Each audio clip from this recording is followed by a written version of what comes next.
senior instructor and international truck driver trainer, and as well as the trainer of trainers. Now, I've come because some few people indicated some concerns about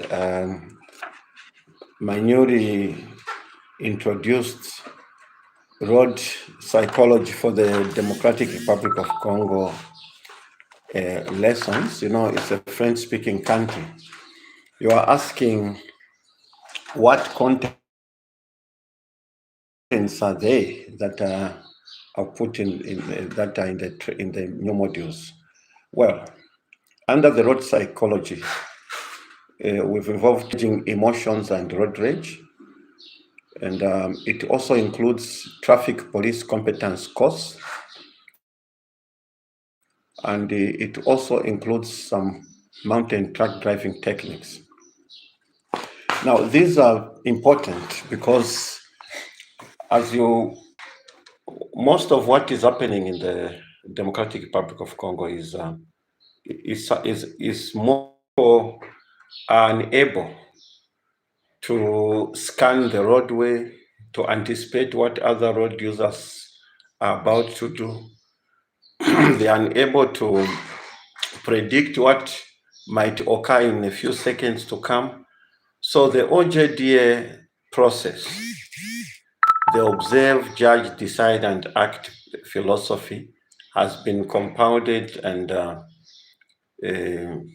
compiled for the DRC road traffic market so that drivers can be skilled. We've also seen a lot of challenges in terms of traffic police on the road. And so the courses have been designed for them. I think with the help of the authorities, we can share our knowledge and ensure that those traffic police are competent enough to compete on the world police traffic standard. As for mountain driving, we are seeing a lot of mishaps on the mountains on the roadways in the Democratic Republic of Congo, as well as the mountain roadways of the People's Republic of Tanzania. And this is of great concern to the SADC truck drivers fraternity. As a curriculum designer, author of a book, Advanced Principles, Professional International Truck Driving Techniques, we feel that we need to do more.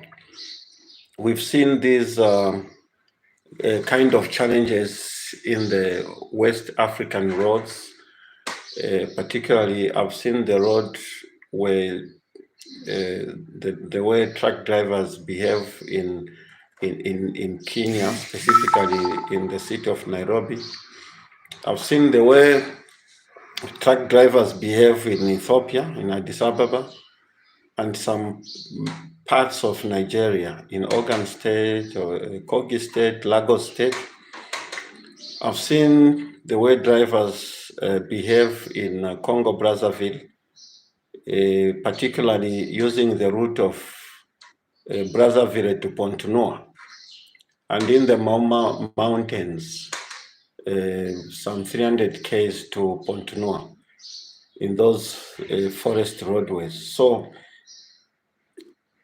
there's need to gather the experiences and to ensure that all these roadways get adequate knowledge, adequate material for training, to ensure that drivers can start their journey and end their journey without causing collisions, because collisions are preventable. And the three factors that need to be cared for are the roads, the vehicles, and the drivers.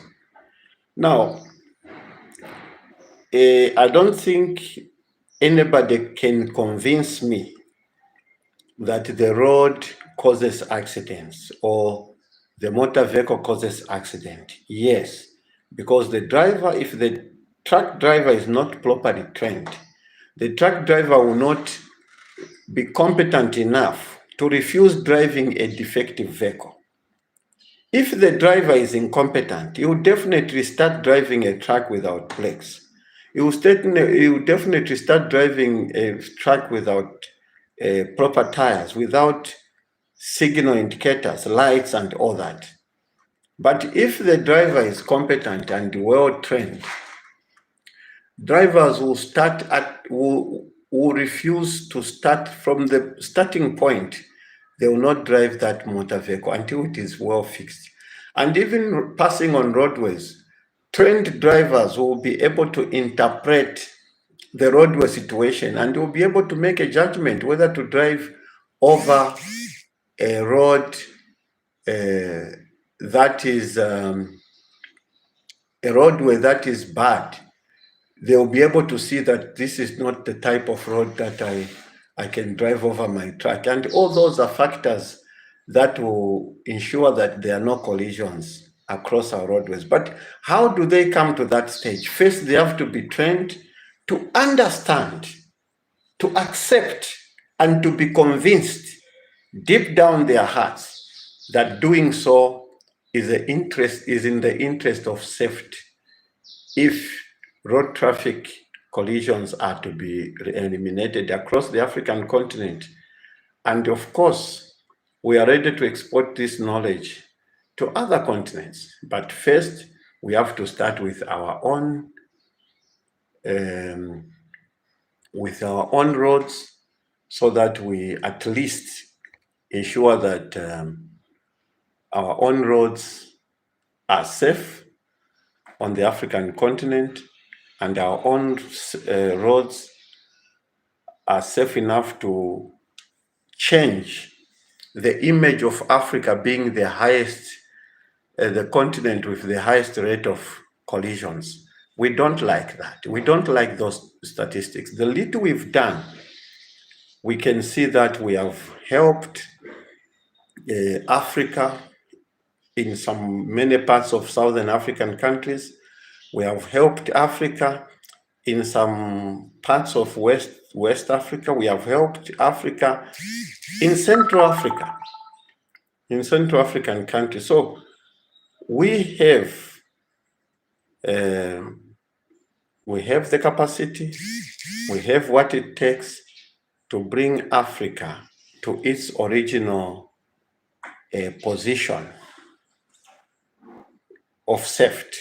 Africa has been safe all along, but because of neglect in terms of training and education, we are what we are today, because Africa is being neglected in terms of truck driving education, which we have come on board to ensure we don't have to maintain this bad record, but we have to be a shining example to the world and to other parts of the